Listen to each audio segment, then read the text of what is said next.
Hey, personal trainers, Professor Kelsey here.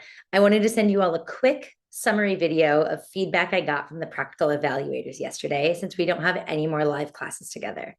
Congratulations to all of you on an excellent final session. I got great feedback from the evaluators and some consistent themes for areas for improvement.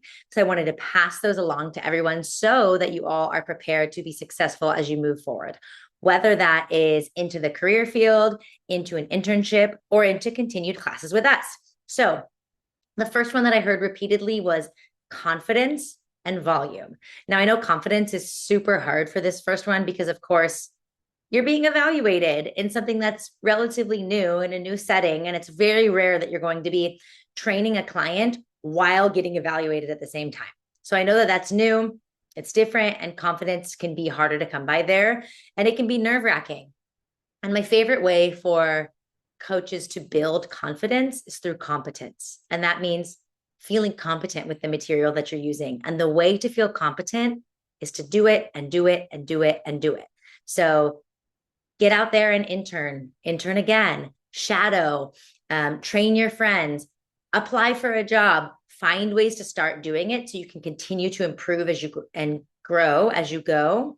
And that continual improvement and growth will build competence, which will yield confidence. The other thing there is volume. I know it can be loud in gyms. You need to be able to project enough for your clients to hear you. And of course, in this case, the evaluator. One thing that I heard repeatedly, and that this is something that I see and note on regularly too, that is so important, is your initial cues, your initial setup cues. So let's say you're having your client do a squat. You can't just tell them, okay, you're going to bring your arms up to counterbalance and sink your hips back, sit back like you're sitting in a chair. Great. But should their feet be together? Should they be apart? Where should their toes point? What should their chest or shoulders be doing? So I like to think about kind of a toes to nose initial setup cues. If your initial setup is good, the rest of the exercise execution is so easy. And as regular exercisers, you might assume that just by seeing you or by virtue of being alive, your clients may know what a starting position for a push-up, a squat, a lunge, a deadlift, a crunch, a bicep curl looks like. But most of the time, they don't. And even if they see you do it one time and then hear you explain how to do the movement, they will not then likely get into the right setup position. So when I say toes to nose, I mean, just scan the body really quick and think, what position should it be? So squat, feet, shoulder width distance apart, toes can face straight forward or turn out slightly. You want to have 3 points of contact with the ground, base of the big toe, pinky toe, heel. Then rib cage stacked directly over your hips, chest is open. Imagine you have a string pulling your head towards the ceiling. When you go into the movement, you're going to sink your hips back like you're sitting in a chair, long line from your head to your tailbone. Boom. 15 seconds. You've given them all the alignment cues. Same thing you need to do for push-ups, for planks, for crunches, for everything. Tell them where they're starting out. If you start on a shaky foundation, the rest of the house is going to be faulty. So practice your setup cueing. That was a piece of feedback I got a lot from the evaluators, is that not enough of us were doing setup cues. Communicate about repetitions. How many are they doing? The instructions for this were generally 10 to 12. You want to have a guideline, a baseline idea of how many you think your client's going to do, and then keep them in parameter somehow. So there are a couple different ways that can look. You can tell them, okay, you're going to do a set of 10 to 12 here. I want you to stop when you feel like you have only 2 more perfect repetitions left. That can be guidelines. You can do this a variety of ways then for keeping track. You can count them. If you are counting them, I recommend you do it on your hand. Halfway, 4 more, last 2, rather than standing there the whole time and going 1, 2, 3. That's really valuable time for you to be giving them feedback and cues, either on what they could be improving or on what they're already doing well specifically. So I don't want you to be a professional counter, but I also don't want you to not count at all or not tell them what they're doing for repetitions. Conversely, you can use time. So maybe you have everybody do things for 30 or 40 seconds, or you can put them in charge of their counting. Now, that is something you need to clearly communicate beforehand if that's what you're going to do. But you can say, okay, you're going to be doing 10 to 12 here. I want you to keep track of the number because I'm going to be watching form and giving you feedback as you go. Any of those methods work. What doesn't work is no rep counting, no rep notification. They got to know how many they're doing. Couple more things. One was kind of that rapport building in between sets. I know, again, it can feel super awkward when you're being evaluated, but some great examples that I saw were clients asking, or were trainers asking clients about where they were from because they noticed an accent, what their home country was like, what they're doing over summer, what classes they took this semester, where are you at in finals. This is what's going to keep clients coming back to you over and over again. And you can also use that time in between to say, how did that feel? Where did you feel it? I also loved hearing on a scale of 1 to 10, how hard did that feel for you? Oh, okay, only a 3. And then that can gauge you in bumping up the intensity.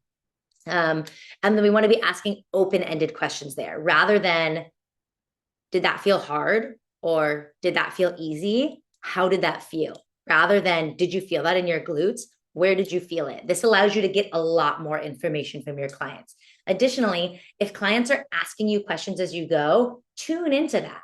Either they need to know some knowledge about the form, the setup, there's something missing, or it's an opportunity for you to engage on a particular topic with them that they want to learn more about.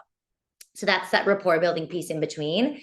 And then the last 2 things are, you're in charge. So it's great to ask for some feedback. What do you like? What do you not like? How's your energy level today? What do you want to focus on if that's permitted in the workout? But you're still in charge in terms of what's the overarching rep and set scheme? What modality are they using? Are they doing kettlebell deadlifts or dumbbell deadlifts or barbell deadlifts? Are they doing presses with a medicine ball, a bench, a barbell, a dumbbell, right? You don't want to give them so many options that it's overwhelming and that they're like, I'm paying you for this, right? So you're in charge of the session with feedback from them around their likes, dislikes, how they're feeling that day, etc. Again, this just comes with time and confidence comes from competence, which means doing it and doing it and doing it. And then don't major in the minors. Remember the basics. Remember your basic fundamentals in terms of body position cueing, letting them know the purpose of the exercise, your bread and butter exercises in your squats, your hinges, your pushes, your pulls, your stability core, your rotational core, etc., your single leg. Don't major in the minors in terms of throwing in esoteric exercises and funky things. Get really good at the basics because that's going to be the majority of what you do and what your clients need. So those were their pieces of feedback that shows me that these are things we need to talk more about in classes, things to remember for yourself, volume, confidence, which comes with time, setup cueing. That's my number 1 takeaway from today. I want you all to start cueing your client's setup starting position. Where do they start? Where are their feet? Where are their hips? Where's their chest in a squat? And then what do they do? Same in a plank, same in a push-up. How many reps are they doing? Give them some feedback in between. Keep up some conversation between sets, and you're in charge. Awesome job, everybody. Really, these were nitpicky, but the feedback overwhelmingly was so good. My last piece of info is 2 more, actually. I am still grading your final assignments, so I will have those finished this week in addition to your shadow session reflections, and that should be it. And then stay in touch with me about your next steps. If you need to intern this summer, in the fall, email me, stay in touch so I can help you facilitate that process. If you're still taking classes in the fall, amazing. I'll see you there. Do know that you can complete your internship credit for an actual job. So let's say you finished everything else up and you're like, I want to sit for my ACE exam and start working. You can do that and you can still apply for the internship class, Exercise Science 270, and get credit for it, just like an unpaid internship. So it doesn't have to be unpaid. It can actually be a job, but keep the momentum going from here. If you're done with your program or near done and you feel confident, sit for your ACE exam this summer. Do not wait. Be prepared, set a time and get studying. And then if and when you are finishing your program, your certificate of achievement in personal training, please apply to graduate.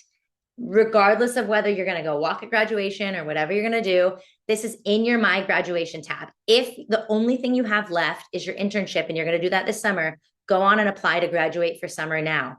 Go into My Portal, onto the left-hand side, click My Graduation, click Apply to Graduate, click Personal Trainer Program, and follow the steps all the way through until it says complete. It's like 5 clicks. If you're doing another degree, an associate's, totally fine. You don't have to be completing them both this summer or next fall. If you're going to finish next fall, do that right at the beginning of next fall. The reason is this is the only way that you get a certificate proving that you completed the program through us. You can take all the classes, but to actually get your certificate that you can print out, show employers, put up on your wall, you have to apply to graduate. 2, this is the only way that the school, the district, and the state of California count your attendance in our program. So we get funding and we get recognition statewide based on number of students. And the way we see that you've completed the program is by applying to graduate. So please do that because it's helpful for you. It's helpful for us. And that's all I got for now. As you know, I'll be around this summer. If you want to come just pop into any of our summer classes, you're more than welcome to. Tuesday, Thursday, 10 to 11:25. I hope to see many of you there. I miss you all already. Have a lovely summer for those I won't see, and take care.